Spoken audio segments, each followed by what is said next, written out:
Hello student, good morning. हम लोग पढ़ रहे हैं क्लास 10th के बायोलॉजी का लेसन 3, जिसका नाम है जीव जनन कैसे करते हैं। आज हम पढ़ने वाले हैं एकल जीवों में प्रजनन की जो विधियां, इसके पिछले वाले वीडियो में हमने आप लोगों को बताया था।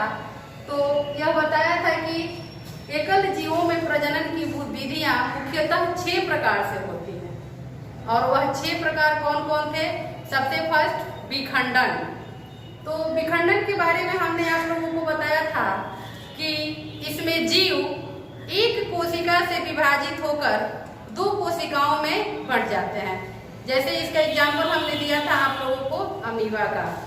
और उसके बाद यह भी बताया था कि विखंडन की प्रक्रिया मुख्यतः 2 तरह से होती है। पहला द्विखंडन और बहुखंडन। तो द्विखंडन के बारे में भी हमने आप लोगों को बताया था और बहुखंडन के बारे में भी हमने आप लोगों को बताया था।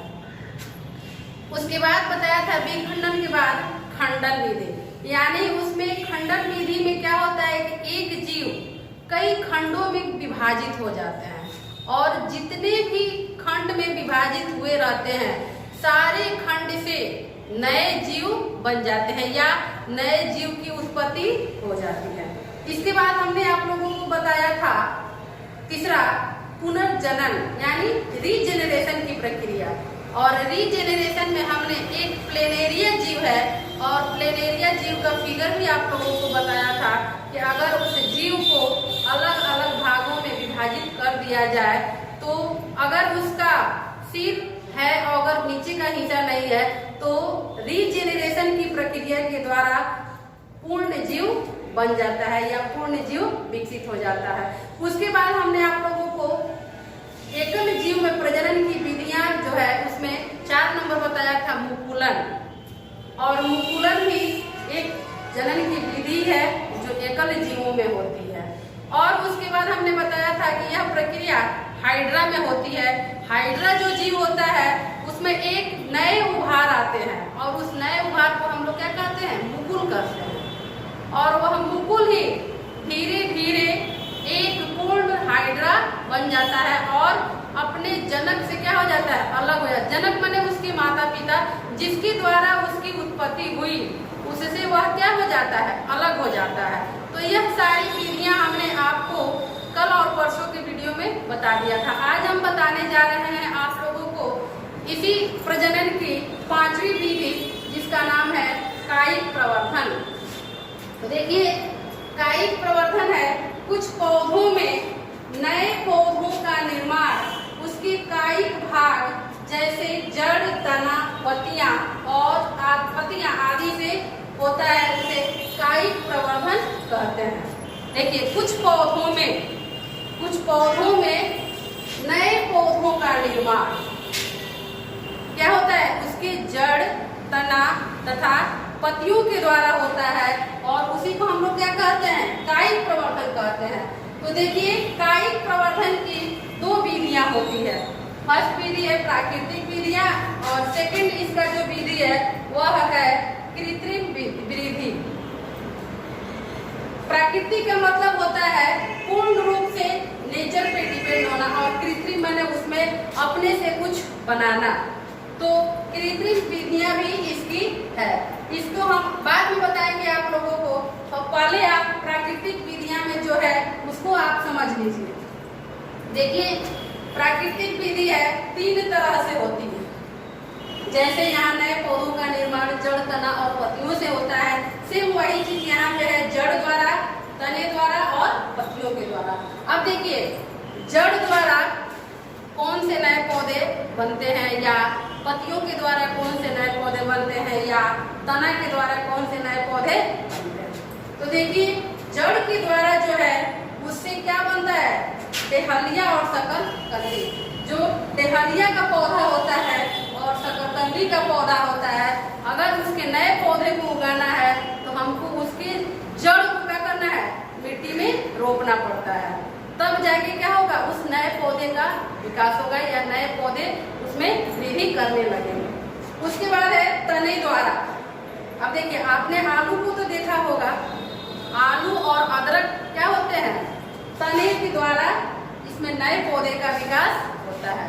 जैसे आलू को अगर रोपना है तो जहाँ से आलू जमना शुरू हुआ है उसके भाग को काट के हम मिट्टी में क्या करते हैं, डाल देते हैं। कुछ दिन के बाद देखेंगे कि उस जमे हुए आलू से नए पौधे निकल रहे हैं। तो यहाँ उसमें नए पौधे का विकास कहाँ से हुआ, उसके तने के द्वारा हुआ है। तो वैसे हम दो चीज को करते हैं, एक आलू को और एक अदरक। अदरक को भी वैसे ही लोग रोपते हैं पत्तियों द्वारा। अब देखिए जड़ के द्वारा तो हो गया शकरकंद और डेहलिया, तना के द्वारा हो गया आलू और अदरक। अब पत्तियों के द्वारा कैसे नए पौधे उत्पन्न होंगे, देखिए कह रहा है कि ब्रायोफिलम की पत्तियों की कोर पर कलिकाएं होती है और जो विकसित होकर नए पौधे का निर्माण करती है। आइए हम आपको बुक में दिखाते हैं यहाँ ब्रायोफिलम की पत्तियां। देखिए पेज नंबर 145 यानी 145 नंबर पेज में देखिए यहाँ पे डेहलिया के पौधों को दिखाया गया है चित्र में। और डेहलिया का जो पौधा, ब्रायोफिलम का जो पौधा है उसके पत्तियों के कोर पर ये कलिकाएं निकल आई हैं। आइए हम यहाँ पे बना देते हैं फिगर इसका, इसके फिगर को हम यहाँ पे बना देते हैं। समझ लीजिए ये कोई पत्ती है, ये पत्ती है और इस पत्ती के कोर पर कलिकाएं निकली होती है। देखिए यहाँ पे कलिकाएं निकली हुई हैं और यही कलिकाएं क्या हो जाती है, जब मिट्टी में गिर जाती हैं और मिट्टी में गिरने के बाद उसी कलिकाएं से नए पौधे निकल आते हैं। तो ये था कायिक प्रवर्धन के प्राकृतिक विधियां, जड़ द्वारा, तने द्वारा और पत्तियों के द्वारा। आप लोग समझ गए होंगे कि जड़ के द्वारा हम लोग डेहलिया और शकरकंदी को रोपते हैं, तना का जो है वह आलू और अदरक है और पत्तियों के द्वारा जो नए पौधे बनते हैं उस पत्तियां का नाम क्या है, ब्रायोफिलम की पत्तियां।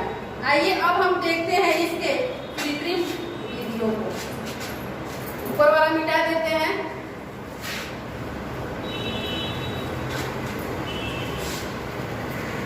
अब हम देखेंगे इसके कृत्रिम विधि।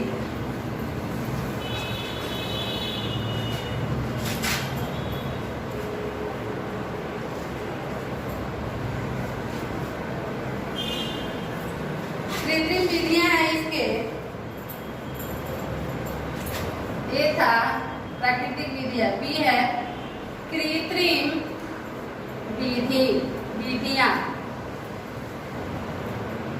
कृत्रिम विधियां में है रोपण कर्तन, रोपण, यहाँ रोपण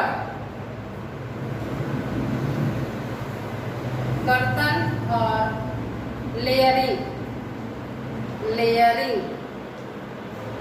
अब देखिए आम का जो पौधा है इसमें रोपण में आ जाएगा और कतरन में आ जाएगा गुलाब और लेयरिंग में आ जाएगा चमेली। यानी हम लोग आम की गुठली को क्या करते हैं, मिट्टी में फेंक देते हैं तो कुछ दिन के बाद उसमें से एक नए पौधे निकल आते हैं। और जब भी हम गुलाब के पौधे को लगाते हैं तो उसका जड़ नहीं लगाते हैं, उसको कलम काट के लगाते हैं। तो इसी को कहा रहा है कर्तन। और लेयरिंग जो है यानी जो चमेली का पौधा होता है आप लोग देखे होंगे है ना, उसको भी क्या किया जाता है, लेयरिंग मैंने कहा रहा है, उसको भी इसी विधि के द्वारा रोपा जाता है। आइए अब हम देखते हैं कायिक प्रवर्धन के लाभ। कायिक प्रवर्धन के लाभ, कायिक प्रवर्धन के लाभ क्या क्या है। कायिक प्रवर्धन के लाभ, तो कायिक प्रवर्धन के लाभ में बीज उत्पन्न न करने वाला पौधा, बीज उत्पन्न न करने वाला पौधा, बीज उत्पन्न न करने वाला पौधा जैसे जैसे केला, गुलाब। बीज उत्पन्न नहीं करने वाले पौधा जैसे केला, गुलाब आदि के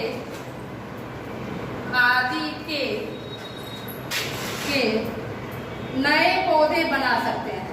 आदि के नए पौधे बना सकते हैं। नए पौधे बना सकते हैं किसके द्वारा? कायिक प्रवर्तन के द्वारा। अब देखिए सेकंड है, नए पौधे आनुवांशिक रूप से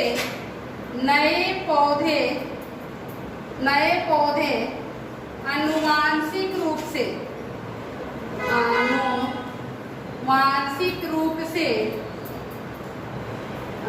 रूप से जनकों के समान होते हैं। जनकों के समान होते हैं। जो नए पौधे बनेंगे वह हमेशा अपने जनकों यानी जैसे उसका पहले वाला पौधा है ठीक उसी के जैसा उसका नया वाला पौधा भी हो जाएगा। तीसरा पॉइंट इसका है, ये ऊपर वाला हम मिटाते हैं। तीसरा पॉइंट,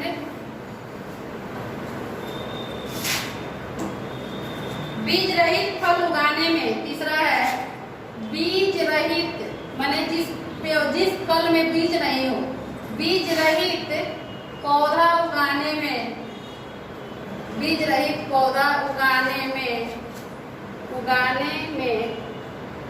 मदद मिलती है।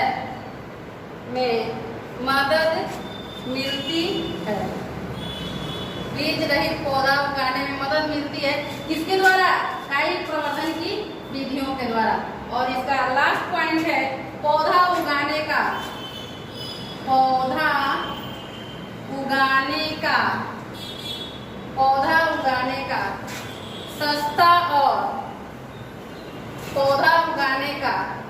सस्ता और आसान तरीका है। पौधा उगाने का सस्ता